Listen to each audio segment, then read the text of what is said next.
In this video, I continue my journey across West Africa, leaving the Atlantic shores of the Gambia behind and heading south to the capital of Guinea-Bissau. Along the way, I'll need to pass through the volatile Casamance region of southern Senegal, where I'll stop to tour the city of Ziguinchor, get my visa, then continue onward to the border to enter my next West African country.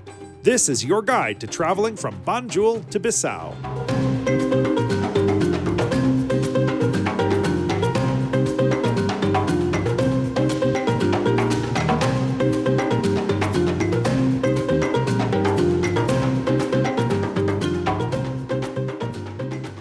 I'm heading out now, checking out of the resort and heading down to the Senegal border, where I'm going to be heading to the small town of Ziguinchor. That's the major center, I suppose, of southern Senegal's Casamance region. That will be my launching off point into Guinea-Bissau.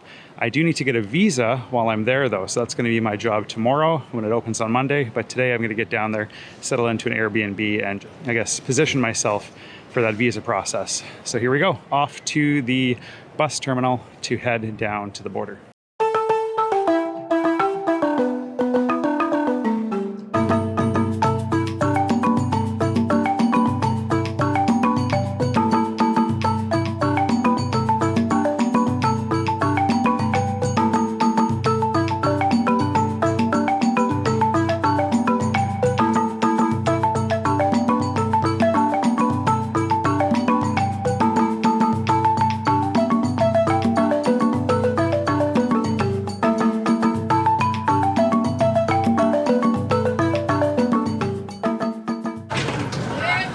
So we are in the middle of the market. It is wild here, crazy. So many people, so much chaos.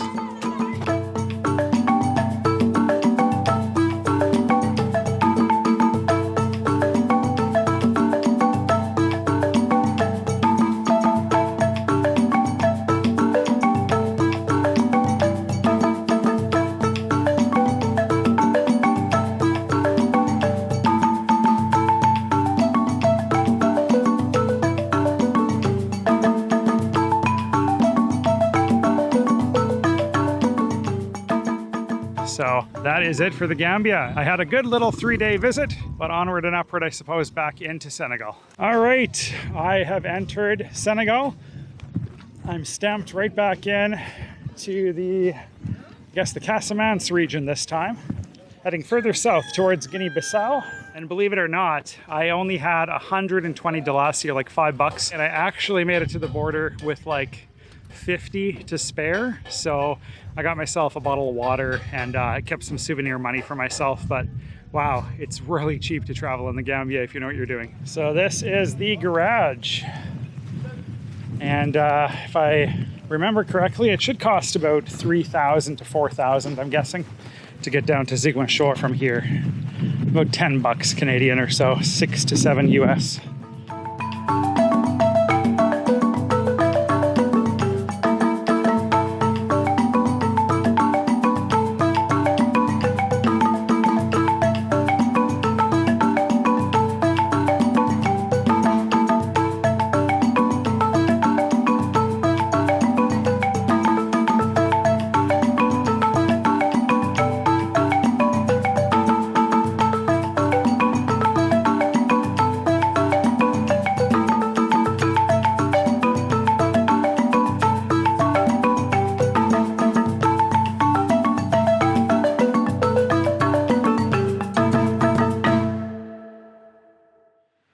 So this here is my Airbnb in the city of Ziguinchor. I got this room for only $28 Canadian, or 21 or 22 US. Really cheap. Has a powerful air conditioner, which is always good. I'm using the fan as well to circulate the air. It's got a television. Bed is huge. And it has a mosquito net, which is a non-negotiable in this part of Africa. There are so many mosquitoes and literally so many things that could kill you if you did not protect yourself. This here is the bathroom. It's pretty worse for wear in some ways, but it'll do the job at least. So in more unfortunate news, my adapter cord, which connects my microphone, my very high quality microphone, to my Osmo Pocket, this little dongle right here, it is shorting out completely. So it doesn't work. I actually have been thinking it's working for about a day, which is scary because I did take a lot of footage, but I should be able to piece it together to minimize the damage of all the audio. Might have to do some voiceovers, but this little thing is garbage. So it's not something I can easily replace here on the road. Unfortunately, that means that my videos are likely not going to sound as good. It is what it is. I guess beggars can't be choosers. Maybe I can replace the adapter, but I'm not gonna hold my breath on that. It's very specialized. I had to special order it. So I hope this audio works for you. Apologies, it's not gonna be my best work going forward for a bit here, but I'm in Africa and there's really no choice. So bear with me. And there is a common area and kitchen outside, so let's go check that out. So unfortunately, there's no light in here. Otherwise, I would show you it with the light on, but there are a couple burners here. There's a sink, microwave and kettle. I'm definitely going to use the kettle because I brought some food, and they have a refrigerator here as well. So pretty much everything you need kitchen-wise. The only problem is it doesn't have a working bulb, so can't use the lights, unfortunately. So it does have a little living room here with couches, television in the corner, so yeah, decent space. And again, I'm not sharing this with anybody. It's all my own personal space. So a really good deal for only 28 Canadian. I can't believe that. 22 US. Well, good morning from the town of Ziguinchor, deep in the Casamance region of Senegal. I am heading out right now to the Embassy of Guinea-Bissau to see if they'll grant me a visa. Everything I've read online says it's pretty straightforward, easy, and it's about 60 bucks to apply. So I'm gonna head down there, hopefully get the visa, and then I'm gonna be on my way out of here after a little bit of sightseeing down about 20 kilometers to the Guinea-Bissau border. I'm gonna head to Bissau today, in theory. Let's head to the embassy. So I'm basically staying in a neighborhood here, just a locals neighborhood. So real life all around me, which is really cool. There's like pigs and chickens walking around. Here, a rooster over there. Definitely cool to stay at Airbnbs because you get more of a locals experience. So Senegal is a beautiful country in so many ways, but I can't get used to the open sewers. They're so gross. They need to develop their infrastructure a bit better here for sure. And it's one of the richer countries in Africa, so it's shocking that they don't put their money into that infrastructure. So I'm at one of the few international banks here in Ziguinchor. Hope I can get some money out. This better work. The ATM fees are absolutely insane here in Senegal. This is like $8 Canadian. Absolutely crazy, but I guess we're paying it.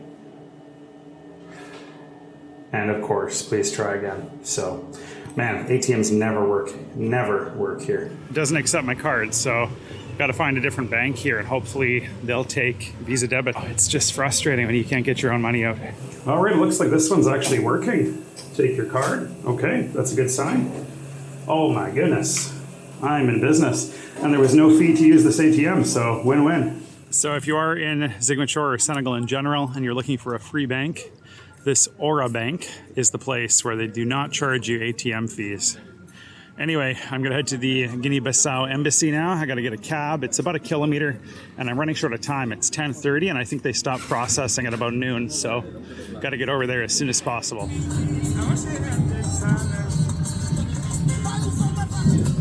Wow, cool building. So I'm just working on getting my Guinea-Bissau visa. The fee was 25,000 francs, so about 60 bucks Canadian or 45 US. So it's pretty cheap for African visas, a little bit less than the Mauritania visa. So that was probably the simplest process for getting a visa since Mozambique back in 2009. 15 minutes, literally, hand over your passport. They take it, you wait, it's probably more like 10 minutes to be honest. They processed it, they wrote it, it's all handwritten basically on a sticker, and they give it back to you and you hand over the payment and you're set. So there was no forms involved, there was nothing like that. You literally just hand them the passport, they process it there on the spot without any real questions, anything. They just ask you what length you want, how many entries. So the default, or the cheapest one, is the 25,000 franc option, which is valid for 30 days and gives you 2 entries to Guinea-Bissau. So theoretically, I could continue south into Guinea and return to Guinea-Bissau if I want to fly out of there. Very cool though. I feel like I'm really digging into the heart of West Africa now, getting further than I ever thought I would. So I'm gonna get out of here soon and head to Bissau. Found a little chicken coop here on the side of the road. Little chicks, they're so cute.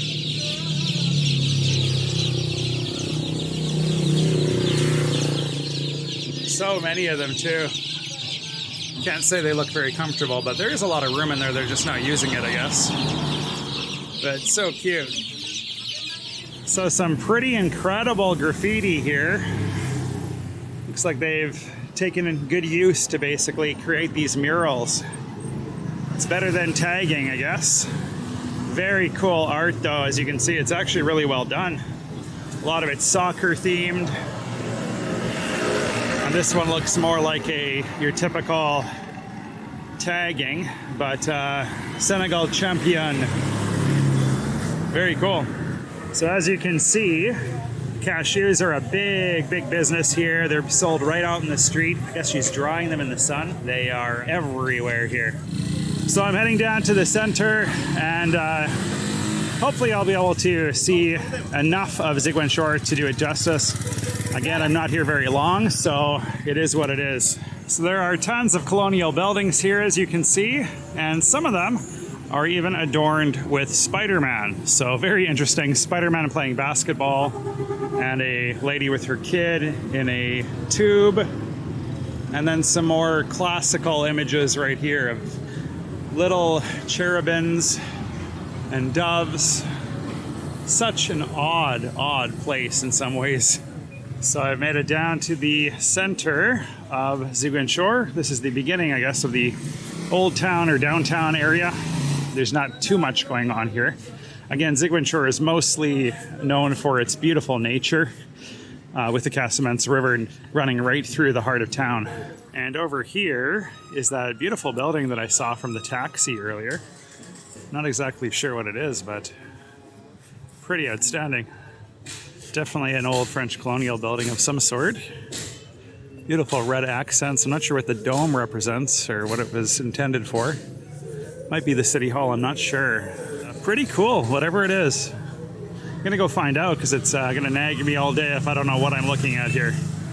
All right, mystery solved. I went to the other side of the road, and it is the Office of Tourism here in the Casamance, in a very beautiful old colonial building. So it looks like this is more the little market area here. But it is a cute little downtown. It's not big at all. It's about 6 blocks long. Beautiful flowered trees all along the route, as you can see. But not a ton going on, of course. I'm gonna go head down and check out some views of the Casamance River while I'm here. So it is hugely frustrating that you cannot access the river pretty much anywhere here. It's all port areas, closed off, even though it's downtown. So it's kind of frustrating. It looks like it's pretty much off limits down here. And my last sightseeing stop here in Ziguinchor is the beautiful Catholic church. It's actually beyond gates here, so I did have to go through the little entrance they opened up. It's probably for security. It's a bit of an unsafe area, but I'm pretty much winding down. There's really not much to do here in terms of sights. Fun to poke around at least a little small provincial capital here in Senegal. But I'm going to be heading out back to the hotel now and heading to Guinea-Bissau. All right, I made it down here to the Septplace terminal, getting a Septplace or a minibus to Bissau. I finally found myself this minibus. It cost me 4,500 francs, which is about 10 bucks or so, plus about $2 for the baggage, so not too expensive. And this will take me right to Bissau, so I don't have to wait at the border or change or anything like that, so it's pretty straightforward. We do have to wait for it to fill up though, so I got about 6 more people need to get on board, and it's getting really hot outside, so I'm just drenched. But hopefully it'll be pretty easy going and we can get on our way soon here. All right, it's 20 to 5 at this point, so it took about an hour and a half, let's say, to fill it up. And we are on our way out of Ziguinchor now towards the Guinea-Bissau border.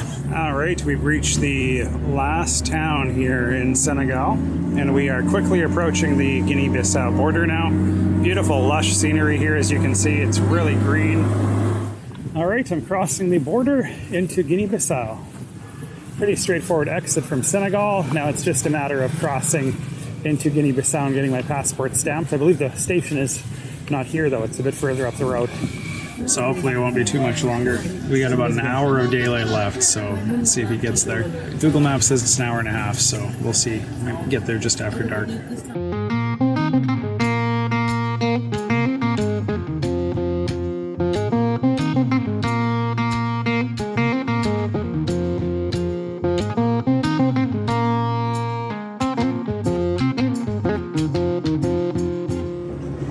Well, it is definitely getting dark now, and I guess the chances of us driving in the dark are all but certain now.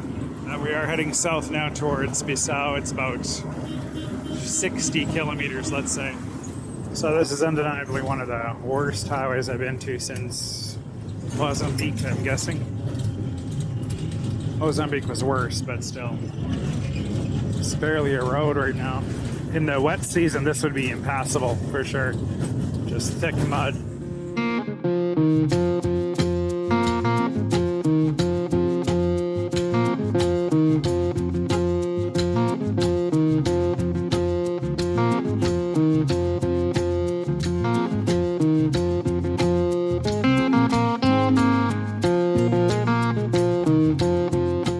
So it's pretty dark now. We got about 36 kilometers to go. Barely any sunlight left now. So we are going to be driving in the dark for a portion, but we're coming into the Bissau suburbs in probably about 15 kilometers, so not too much more rural roads at least. All right, we are arriving in Bissau. The trip took about 4 hours in total. So just got to get my bag and then I'm going to get a taxi over to the Airbnb. But wow, they really don't have many paved roads here. It's incredible how dusty I am, really crazy.